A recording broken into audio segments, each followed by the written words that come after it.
Bonjour à tous, aujourd'hui on essaye un SUV 100% électrique qui met à mal certaines idées reçues.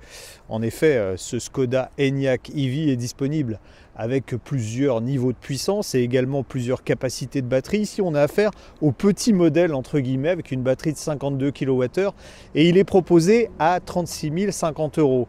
Ça veut dire que quand on retranche les 6 000 € de bonus écologique, eh bien, il va être moins cher que des SUV thermiques concurrents. Par exemple, un Peugeot 3008, moins bien équipé, démarre au-dessus de 32 000 €. Alors, est-ce que ce Enyaq EV arrive à en faire autant qu'un Peugeot 3008? Est-ce qu'il est aussi familial, aussi confortable? Eh bien, c'est ce que vous allez savoir en me suivant pendant cet essai. Ce Skoda Enyaq est un cousin du Volkswagen ID.4. Il en reprend la plateforme 100% électrique avec des dimensions qui sont légèrement différente. Il est plus long, il mesure 4,65 m de long contre 4,58 m pour son frère de chez Volkswagen. Il conserve en revanche le même empattement géant de 2,77 m et ça vous allez voir que c'est très efficace en termes d'habitabilité, ce qui en fait une vraie familiale. Ce qui en fait également une familiale, eh bien, c'est le volume du coffre puisqu'il est quand même assez conséquent. On va de 585 litres jusqu'à 1710 litres quand on rabat la banquette arrière. Cet Enyaq a beau être proposé à un tarif très attractif, la qualité de fabrication n'en demeure pas moins très bonne. Pour preuve, ce modèle de base avec la finition studio, bon, c'est très gris et noir, mais en revanche, regardez, vous avez du tissu qui habille la planche de bord, ça c'est très agréable, ça contribue à une ambiance un peu cocooning à bord. Comme sur les autres modèles dotés de la même plateforme, on a de multiples rangements, en particulier sous la console centrale, et puis des équipements qui peuvent être obtenus en option, par exemple ici, un chargeur induction pour le téléphone. L'affichage digital des compteurs est réduit à sa plus simple expression, mais bon, il y a tout. L'explication, c'est qu'on peut bénéficier, bon, sur les versions supérieures, pas ici, d'un affichage tête haute en option. On a un grand écran central, alors ici 13 pouces, mais ça sera 10 pouces sur la version de série du modèle 50 avec toutes les commandes. Je ne suis pas un grand fan, mais Skoda a conservé quand même quelques touches physiques. Ici on peut accéder par exemple à la climatisation, en précisant que sur cette version de base, on ne peut pas avoir de pompe à chaleur même en option. Ça veut dire que l'hiver, la consommation va augmenter de façon importante. Quelque chose de plutôt bien en matière d'ergonomie, c'est qu'on a conservé ici des boutons physiques pour les réglages à la place des boutons tactiles qui sont sur les modèles Volkswagen et franchement c'est beaucoup plus pratique.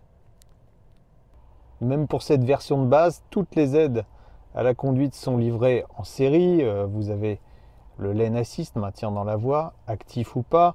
Vous avez le système de freinage automatique et même l'assistant d'évitement. Vous avez ici la lecture des panneaux de signalisation qui peut être couplé à en fait un limiteur de vitesse, et puis même là en fait en dernier, voilà le détecteur de fatigue qu'on va pas utiliser aujourd'hui, je l'espère. Pour démarrer, rien de plus simple, on appuie sur la pédale de frein, on pousse sur le petit bouton ici, on enclenche une vitesse. Évidemment pas de boîte de vitesse, hein, c'est une voiture 100% électrique, et dès les premiers tours de roue on découvre le principal intérêt de la version de base, et encore, elle est normalement dotée de roues de 18 pouces, c'est-à-dire qu'elle serait encore plus confortable que celle-là. Ici, on a des roues de 19, donc l'avantage du modèle de base, c'est de ne pas avoir de grandes roues ni de châssis sport. Et vous voyez, on est passé sur un ralentisseur, et en fait, le confort est beaucoup plus important qu'avec les modèles supérieurs. Ça, c'est la première qualité de cet Enyaq EV 50.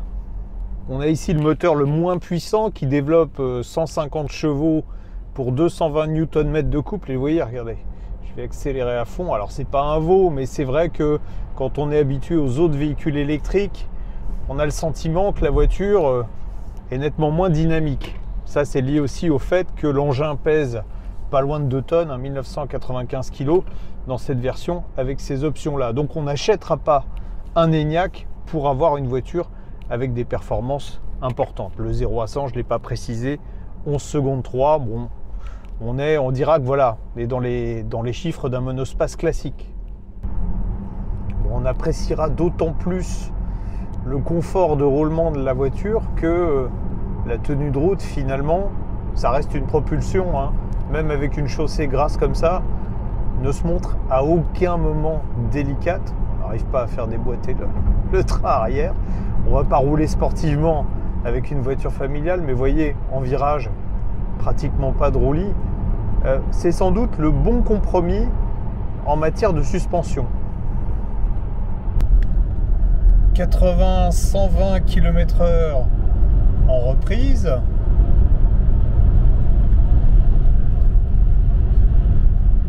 Verdict, on est à 8 secondes. 8 secondes, c'est pas mal. En fait, on tire bénéfice malgré le poids respectable de la voiture. On tire bénéfice du couple, qui s'il n'est pas énorme, hein, 220 Nm, est disponible tout de suite au moment de l'accélération. 110 km/h, mais avec de la pluie et du vent pour notre test d'insonorisation et un niveau de bruit moyen. Dans ces conditions défavorables, aux alentours de 66 décibels, on a quelques bruits d'air qu'on aurait sûrement moins s'il n'y avait pas de vent, donc on va considérer que la voiture est silencieuse, elle doit être aux alentours de 65 décibels dans des conditions normales.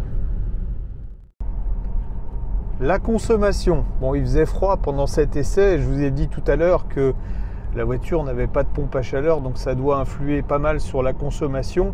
Sur le petit trajet qu'on a fait là, on est à 19,8 kWh au 100 km de moyenne. Hier, j'étais un peu plus bas, j'étais à 18,5 en ayant fait de la ville. Il faut préciser aussi que, contrairement aux autres versions de cette Enyaq EV, ici, il n'y a pas de palette pour régler la récupération d'énergie au volant. Donc, en fait, on a deux positions simplement. On a la position classique avec pratiquement pas de frein moteur, et puis la position avec beaucoup plus de frein moteur.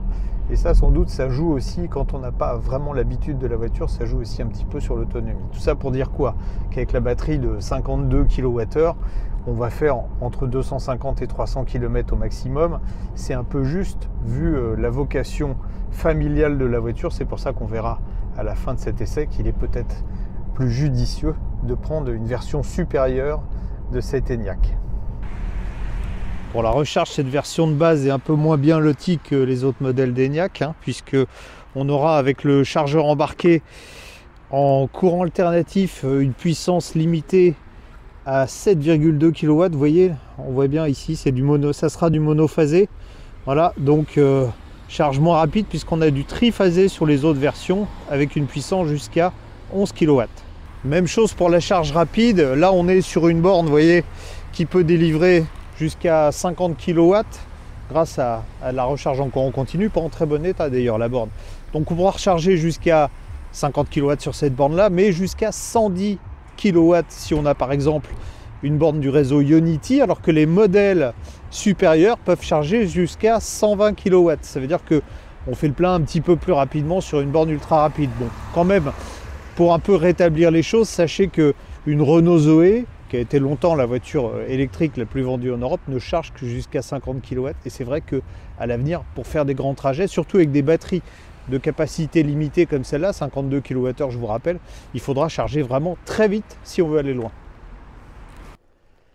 Si le Skoda Enyaq EV 50 est moins cher bonus déduit qu'un Peugeot 3008, il faut bien reconnaître quand même qu'il est moins polyvalent. Cela dit, c'est sans doute pas la version qu'il faut choisir. Je vous ai dit qu'elle démarrait à 36 000 €. Quand on rajoute quelques options, comme sur notre modèle d'essai, on arrive à 41 000 €. Or, pour 1 000 € de plus, 42 000 €, on peut avoir la version EV 60 avec une batterie qui fait 62 kWh, un moteur qui passe à 180 chevaux et 310 Nm de couple, 2 allures de charge plus rapides. Sur le courant continu, on monte jusqu'à 120 kW, et puis surtout à la maison, on peut passer en triphasé jusqu'à 11 kW. Tout ça donc bonus déduit pour 36 000 €. Et là, 36 000 €, on est concurrentiel par rapport à un Peugeot 3008 à équipement équivalent. Et pour le coup, ça devient presque aussi polyvalent.